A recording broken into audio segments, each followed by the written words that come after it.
Hello everyone, hope you're doing well. Today we're back looking at the suggestions past the developers of October 2019, and this should actually be the last video having a look at this October stuff. There was a lot on offer, a lot of ground forces, naval forces, helicopters, and even aviation. So now it's time to have a look at the aviation part. I do apologize that it's taken me a while to make these, but then again, there is a lot of them, and on top of it, I have been busy doing other things. And also, this aviation part, it's been quite hard to do it, just because if you have a look, a lot of these are very similar, with very similar stories, but it is, well, how it is. I've tried to make it as individual as possible when it comes to stories of these vehicles, just to try and get an idea of how to present it to you guys. So the first one is by PF, and is talking about the Phantom F4E. Now, what you'll find with a lot of these articles is they go into the history of the whole aircraft. Because of this fact, because I don't want to repeat myself 3 different times for the same vehicle, or 3 different times for another one, what I'm just going to do is focus on the specific variant which is being talked about. And in this case, it is the F4E Phantom II. This is the last model of the Air Force, which you see right here. So the main differences between the F4E and others, at least when it started off, was that it had improved electronics and an improved radar system. This was in the form of an APQ-120, which was a new radar from Westinghouse. It also got an improved engine in the form of the J29 turbine, which gave it extra thrust, which meant it could carry a 7th fuel tank on board in the rear fuselage. After taking it to Vietnam, it also got some other additions, such as the elevators received some slats which were inverted at the leading edge, and they ran into a few problems when it came to frequent stalls and bolt accidents, so they further changed this with new edge attacks with the creation of a new edge attack to the wings with giant slats, which gave the forced flow flaps around them. Then, the new ring not only eliminated much of the facial crashes, but also greatly reduced the radius of the curve, providing better performance in air combat. Another thing that was also added alongside the wing changes was an internal weapon. Something that, obviously, if you've played the Phantoms in War Thunder or at least seen them, one thing that will strike you as a bit odd is there's no internal weapon, or there's no internal primary weapon. Instead, what you have is a 20mm gun pod. Well, in 1967, a 20mm M61 multi-barrel was placed under the Nile, which was fed by a drum of 640 projectiles. You can kind of see it in this picture, now right here, but it is much better in this picture that you can see right here. So you can see this is where the internal 20mm was. So if you want the difference between the F4E and the others, you've got the gun, you've got better engines, and you've also got better wing design to avoid crashes. So it is definitely the penultimate Phantom, which I'm sure we'll see eventually, and it will definitely outperform the one we already have in the tree. On top of that, we have a German Phantom. This is the F4F Ice Phantom II, the Peace Rhine, and once again, going through its history, it's a pretty simple one. The Germans used stuff like F104s, and then it came to the time in the 1960s where they wanted to grow their Air Force. They wanted to try different stuff, so they already had things like the G91 and the F104G, and what they wanted to do was expand it. So they talked to basically different countries and eventually decided that the F4 was going to be what they wanted. The F4 became their air reconnaissance, air superiority, and interceptor hunting machine, whereas the G91s and the F104Gs became CAS and also airstrike roles. So therefore, they were overall covered when it came to what they wanted to cover in the air. Now, the ICE program is kind of interesting. So The ICE program is known as the Improved Combat Efficiency Program, and they took an F4F from the Americans, and in the ICE program itself was initiated late in 1983. Now you have to understand that 1971 and 1976 was when these Germans actually got the F4Fs, so this article is specifically talking about the ICE one, so that's the one we're going to be focused on, from Lord Shax, but understand that you could easily just put in a standard F4F for the Germans, which would be very similar. So the ICE program, compared to the standard F4F, added in a better radar. So the F4F used the AN/APQ-120, and then they upgraded it to the Hughes APG-65 digital multi-mode radar. The radar was originally intended for the FA-18 Hornets and had a Doppler velocity tracking capability for moving target indication. So in addition, the APG-65 had the ability to distinguish targets against ground clutter and had the ability to track multiple targets at the same time. And they also gave the ability to it to carry the Hughes AIM-120 AMRAAM missile, but this came a hell of a lot later. Actually into the 90s was when these programs started. So the AIM-120 was equipped in 1989, but it wasn't able to be guided. So the second test aircraft, eventually in the 1990s, it had all of the ICE improvements, so that's when that started. And the program to retrofit the F4Fs to the ICE standard was started in 1991, and by 1992, 6 ICE conversions had been redelivered to the JG-71 Richthofen squadron. So you have all of these kind of little increments. There was also something else. The ICE upgrade program for the F4F was also added this LITIF digital fire control computer, a TST radar control console, and a Fraser-Nash ejectors for the belly-mounted AMRAAMs. Also to be provided were the new IFF system, a new air data computer, and a new inertial platform. So a bunch of different things which would have obviously improved the Phantom in itself, and yeah, it's kind of as simple as that. So you basically take a standard F4F, as you can see, has the gun mount right here, and made it slightly better. The next jet on the list, because props are just non-existent in this one, is from Epic Blitzkrieg 87, and it's talking about the LA-176. Now, the LA-176 is one of those contested aircraft, and the reason why it's contested is some of the claims that it's made about it, which is why he's talked more about the LA-168 in this. The LA-168 is very close to the LA-176, and we'll get into both of them. So the LA-168 was a machine which had 45 degrees swept wings and a VK-1 engine, and the reason why it was designed was to compete with the prototype for the MiG-15 as a high-speed fighter and the new concept of the jet engine.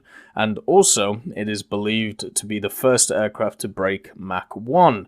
The problem is that, by the way, that's all the LA-176, right? So the LA-176 was based on the LA-168, and it just had more swept wings and a more powerful engine, and it was supposed to be able to reach Mach 1 in a shallow dive. So that's the story of the LA-176, but unfortunately it's hard to find evidence of all of these claims. The problem, though, is the project lost to the MiG-15, and the reason why is always given is because the MiG-15 itself was cheaper to make, it was more efficient to mass produce. So this is seen as one of those prototypes which is incredibly powerful, but hard to actually make it mainstream. Kind of similar to how you see car companies put out these concept vehicles, which are really cool and really interesting, but at the same time, it's impossible to believe that they can actually be put into, mass production, because it just takes so much effort and time to bring them. So the LA-168, which is the one we're focusing on here, because the 176, as I said, struggles with the information, it has a simple design, and it was designed in 1946, and it was supposed to be a swept-wing jet fighter which was capable of transonic speeds. So it was a single-seat fighter with swept flight surfaces and an engine behind the pilot. So it was similar in appearance to the MiG-15, which was designed with the same specifications. It had a slightly different tail. It actually had these shoulder-mounted wings and a T-tail layout, and this was an interesting, obviously, design decision. You can see it right here at the top. And that was probably the main difference between something like this and the MiG-15, whereas the MiG-15 itself had a slightly different engine as well. So they finally pushed on to the LA-176, as we talked about. They pretty much upgraded the engine of the 168 and also made the wings slightly more swept, and it supposedly hit Mach 1. The general armaments of this machine are 137 and 223s, so very similar to anything else that was Soviet at the time, and it is definitely an interesting story. The only question is, can we actually properly prove it? And if we can't, well, we can always put in the LA-168, which would have a slightly worse performance. We're now moving on to the early versions of the Harrier by Pieve, and as usual, we have all of this history behind the Harrier instead of the actual variants themselves. We're going to focus on the variants, apart from this one story, which is kind of interesting. So if you didn't know, the Harrier was one of those things which, was around for quite a while before people were kind of interested in it, and the reason was because it was just seen as another fighter. The thing which really set it apart, at least in the public's opinion, was the fact that this aircraft could technically hover, or it could take off from a standstill or stationary, which is something that planes at that time were not really seen to do. So in May 1969, there was this transatlantic air race between the Army the RAF and also the naval arm, and the naval arm used a helicopter Phantom helicopter combination, and the Royal Air Force would use two Harriers, the XV-741 and the XV-744. They were both fitted with 100-gallon drop tanks and a fixed in-flight refueling probe and bolt-on extra-length wingtips.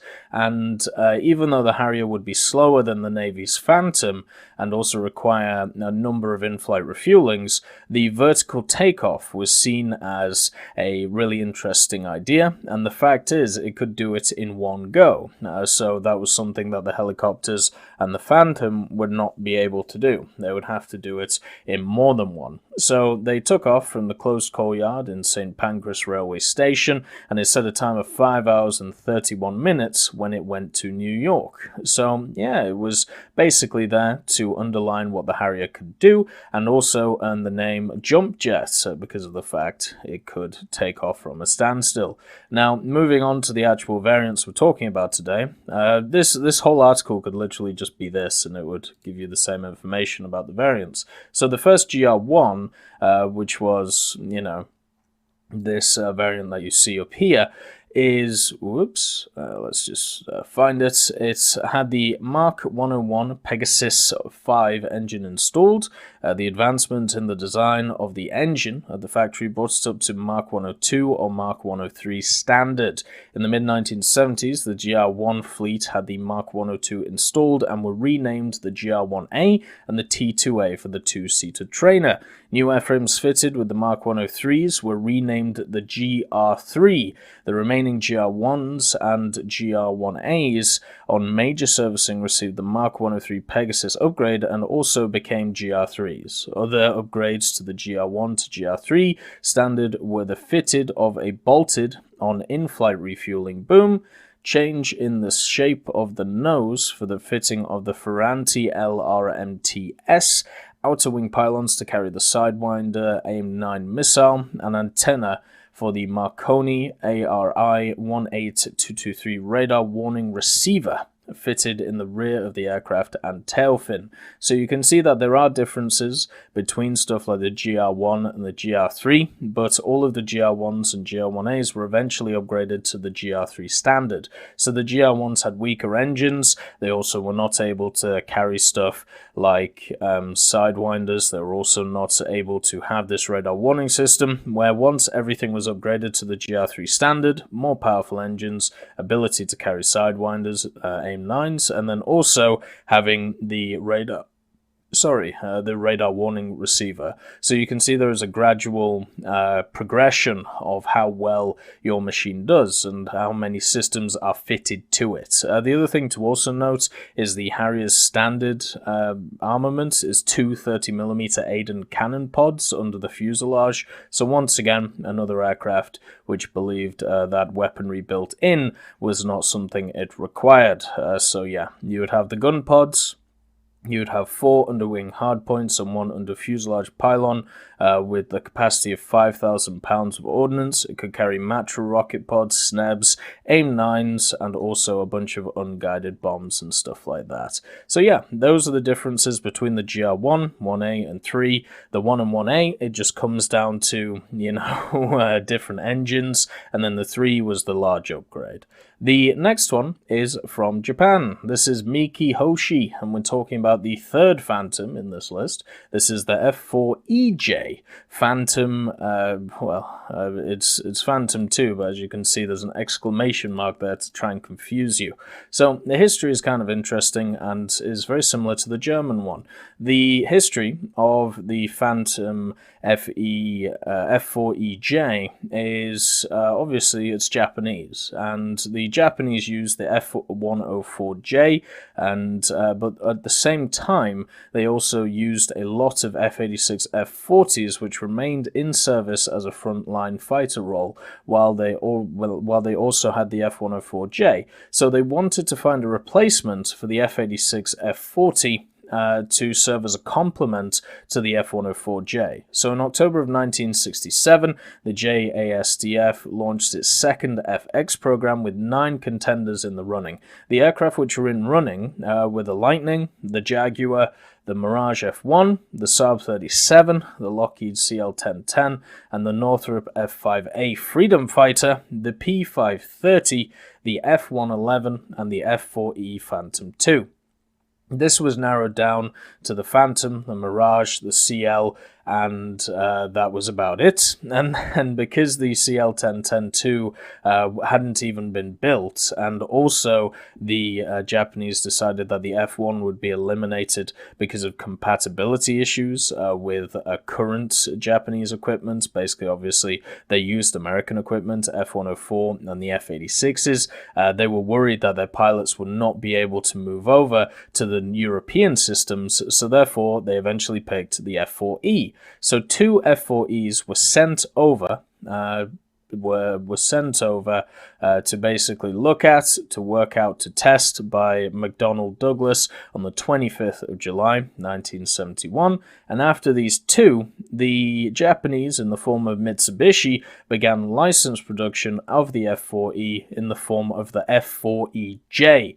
And the major difference between them is the F-4EJ was powered by a license-produced Ishikawajima Harima J79IHI-17A turbojet.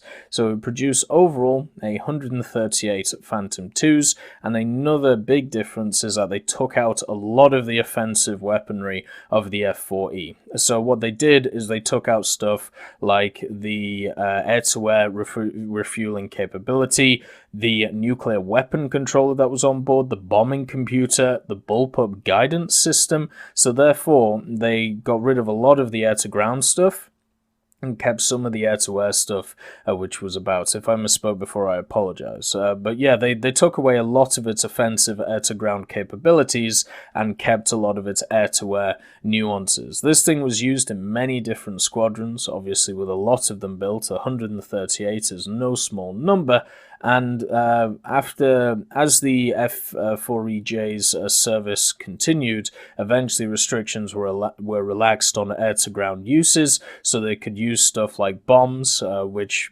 obviously were kind of useful. The Japanese, being the defense force at the time, obviously they weren't looking to be aggressive at all, so therefore they needed more of a defensive style aircraft. So yeah, you can see here, once again, inbuilt gun, so you don't have to worry about gun pods or anything like that. It has the 20mm JM61A1 with 639 rounds in total, and it has a bunch of different bombs, a bunch of different rockets, and of course the standard AIM-4Ds, AAM-2s, and AIM-9P L&Ms, and AIM-7Es, the wonderful Sparrows, which hopefully we eventually get. The next vehicle we're having a look at is from Milocat, and it's the F104S, or as it's known, the Italian Stallion F104. This machine was built under license in Italy and also entered Italian service in the late 1960s. It was based off the Superstar Fighter, the prototype from Lockheed, so it wasn't based on the standard F104, but a better version of it, and therefore had a more powerful engine than the standard F104, an improved radar array that allowed the aircraft to fire radar-guided missiles and also track both ground targets and the terrain.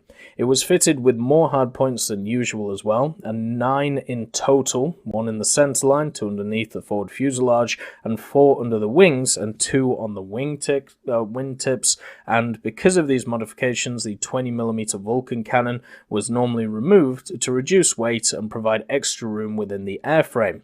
Overall, there was 246 of these built. Some were exported to Turkey, and the aircraft was flown with 2 main loadout modes. You had the Interceptor 1, where it was armed with the 20mm cannon, 2 radar-guided missiles, and 2 heat-seeking missiles, while when flown as an attack aircraft, the cannon was removed and it carried 3,400 kilos of ordnance. The machine would use AIM-9B Sidewinders and AIM-7E Sparrow missiles, and it was fitted eventually with AIM-9Ls and Aspeed IA radar-guided missiles later in its career. It entered Italian service in 1966 and eventually was retired in 2004. So this had a very long service history and is and would be better than the standard F104 that the Americans would get. It's why a lot of people have looked forward to this aircraft, especially since Italy doesn't really have a supersonic jet. This could be easily the first Mach 2 capable aircraft that Italy would get. The last vehicle is from Trodor, I think is how you say that, and it's the Mirage F1. Now, the Mirage F1 was an aircraft which was designed as a multi-role fighter aircraft to replace the Mirage 3 and the Mirage 5. So we don't even have the Mirage 3 and the Mirage 5, but maybe one day we will. Hopefully this one comes after it. The interesting thing about the Mirage F1, it was designed more to solve a few issues that the 3 and the 5 created. So the first big problem that the 3 had, and the 5 had as well, is the fact that the delta wing configuration of the Mirage 3 had real issues when it came to takeoff and landings. Basically, it took too long to take off and land. It needed way too much space. So by moving back to the standard swept wing design instead of the delta wing design, this meant that it needed 50% less in runway lengths and increased internal fuel tank storage by 40%. So it technically had a 40% greater combat range. So this was already a large improvement over the Mirage 3. The other additions as well, they'd had double slotted trailing edge flaps and full span leading edge slats, the latter being automatically operated to reduce the aircraft's turn radius during combat, and it also gave it way more maneuverability. the Mirage F1 itself was pretty similar when it came to the size of it compared to the Mirage 3 and 5, and it was also first equipped with the Pratt & Whitney TF30, but that was eventually changed to the SNECMA, I love that word, the SNECMA 8R9K engine, which gave it the same power. It gave it the same power as a Dassault Mirage 4, but it was a hell of a lot smaller, so therefore it was much more efficient. So it had a smaller wingspan than the Mirage 3, but it was superior in pretty much every way. Carrying more fuel, having a shorter takeoff run, it had more maneuverability and also speed. So it could also carry more missiles than its predecessors. So the F1 is just a direct upgrade over the Mirage 3. And I do just want to check something just before I annoy anyone, because just want to make sure that this had a delta wing design as well. I'm pretty sure it did. Yeah, it did. Yeah. Yeah, there we go. So it is a delta wing design.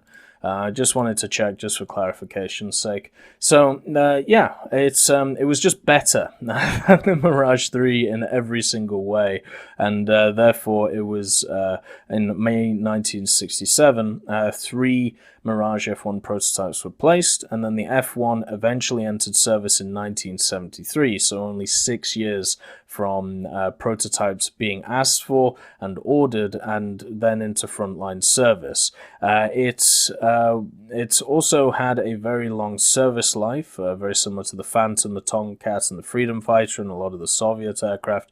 It ended its service with the French Army in 2004, so we're talking about, 30 years when it comes to its service life, which is incredibly long when you think of the amount of technological advancements that happen in 30 years. The Mirage F1 as well had internal guns, so it had 2 internal 30mm DEFA 553s. It could carry magic heat-seeking missiles for short-range combat, and also 2 R530 radar-guided missiles for medium range, and then had access to the Super R530Fs for better range. It could also carry various amounts of rockets, bombs, and chaff pods, and various optic and fuel tank, very similar to pretty much everything else. It would be amazing if in the history of War Thunder we never get this plane. I'm pretty sure that eventually the Mirage F1 will come. The only question is, does it come before the Mirage 3 and 5, or does it come after? The maximum speed as well is Mach 2.2, so it sits very close, at least max speed-wise, to the other machines that we have in the game, and it would just be a travesty if this never made it. I'm sure it will, alongside the other Mirages. If not, it would be incredibly sad. Anyway, those are all of the vehicles from the aviation side of things past the developers in, October. We're going to be having a look at the December stuff soon, but the main thing is there is a lot of really nice aircraft added here. Yes, they're all jets. A lot of them are very similar, but other ones are amazing gems, like the Mirage F1. I hope you all have a wonderful day, and I'll see you next time. I'd just like to thank Ambrosius McClellan, B. Young, Blackie, Daniel Stanton, Jay Wilt, John Ryman, Joseph Anders, Martinez, Moxie, Super Cacti, Uyins Terry, Elove Goat, and Seductive Trashcan for supporting the channel.